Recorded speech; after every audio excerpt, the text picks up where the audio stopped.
कहत बाडू रानी हो जवानी, मूड जदी बिगड़ी तो हो जाई हानि। अरे हो सुनो और काहे चल कहत बाडू रानी हो जवानी, मूड जदी बिगड़ी तो हो जाई हानि। रतिया में मजा भरपूर होई हो, रतिया में मजा भरपूर होई हो। राजा कोमल धोके, राजा कोमल धोके सुता जरा दूर होई हो, राजा कोमल धोके सुता जरा दूर होई हो।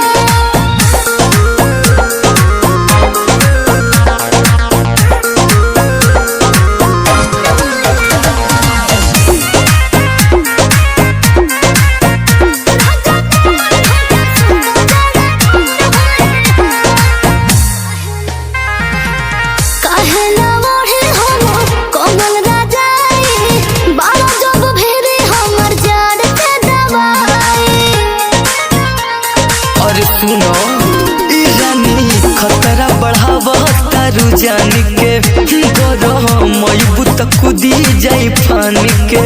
सुनो जरा में जवानी चूरे चूर होई हो, जरा में जवानी चूरे चूर होई हो। राजा कोमल धोके, राजा कोमल धोके सुता जरा दूर होई हो, राजा कोमल धोके सुता जरा दूर होई हो।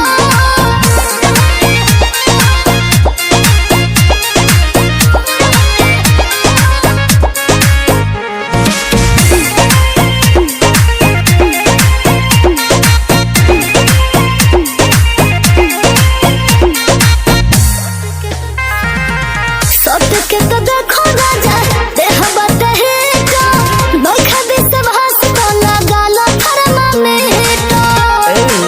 जान लेबू का हो कि मोम लेखा जे मिजाज पिघलइबू, कि होखी गलती त बाद